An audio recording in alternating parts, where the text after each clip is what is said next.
현대 오토에버입니다. 네. 네, 현대 오토에버 이것도 이제 현대그룹주에 대한 이런 또 수혜가 굉장히 기대가 되고 또 신규 상장주예요. 네. 최근에 우리 지금 얘기할 때 신규 상장주가 굉장히 자주 나오는 것 같습니다. 네, 그런 흐름들이 나오는 것 같은데 이번에 나래님부터 고를 하실지 스탑을 하실지 얘기해 주시죠. 저는 현대 오토에버 같은 경우에는 이제 스탑을 외치겠습니다. 아, 네, 현대 오토에버 스탑을 외쳐 주셨습니다. 그럼 유정님은 어떠신가요?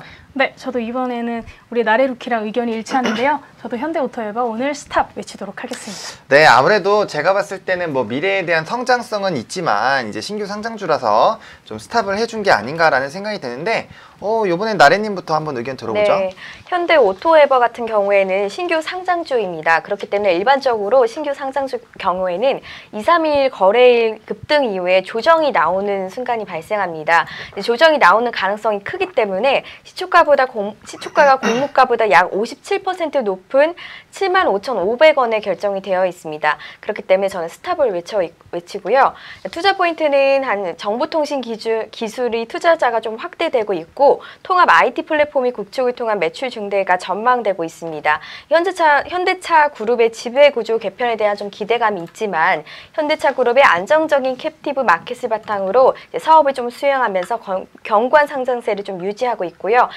그러나 제가 스탑을 외친 이유는 조심해야 되는 부분들이 조금 있습니다. 계열사 매출의 비중 90% 이상이 지금 경제 침체에 따른 IT 서비스 산업이 성장세가 좀 둔화되고 있기 때문에 지금 시초가보다 공모가가 약 57% 높은 것으로 거래일보다 2에서 3일 정도 급등 후에 조정이 나오는 상태이기 때문에 스탑을 조금 외쳤습니다. 네, 좋습니다. 뭐 신규 상장주 이제 제가 예외 패턴으로 위직 스튜디오를 말씀드린 바가 있죠. 이제 그 종목 같은 경우는 뭐 디즈니 관련돼서도 이런 MOU가 체결이 되어 있고 여러 가지 이제 상장했음에도 불구하고 더 이렇게 움직일 수 있는 그런 가시적인 부분들이 많이 있기 때문에 신규 상장주 중에서 좀 예외 패턴으로 우상향하는 그런 흐름들이 나타나주고 있다라고 제가 설명을 드렸고요. 일단 나래루키님은 관련돼서 뭐 긍정적인 모멘텀들은 있지만 단기적으로 좀 조정이 나와줄 수 있고 공모가보다 워낙 높기 때문에 스탑 의견 주셨습니다. 제가 봤을 땐 유정님도 좀 비슷한 것 같은데 얘기해 주시죠. 네, 저도 의견이 크게 다르지 않은데요. 현대오토에버 같은 경우에는 정말 얼마 전이죠. 28일이죠. 네, 어제네요. 코스피로 신규 상장이 지금 된 그런 종목이죠. 그 첫날부터 굉장히 급등한 모습이고 그리고 공모가보다 지금 거의 60% 가까이 57.29% 높은 가격에 이제 결정이 되면서 또 많이 이목을 집중했죠. 이 현대오토에버는 현대차 그룹의 IT 서비스 담당 기업이라고 해요. 그래서 현대차 그룹의 20여 개의 계열사가 주요 고객으로 이제 있는데요.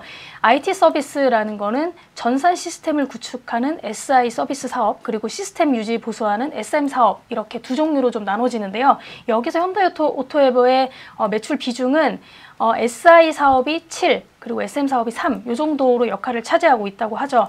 최근에 현대차 그룹이 매출액 대비의 0.6%를 IT 투자 집중하겠다.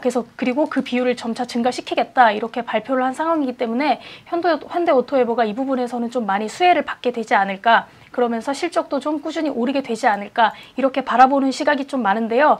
또 현대차가 앞으로도 5년 동안에 R&D 그리고 신기술에 45조억 원을 투여하기로 하면서 그룹 내에서 유일한 IT 기업인 현대오토에버가 굉장히 수혜를 받을 것이다. 이런 관망이 또 되고 있죠.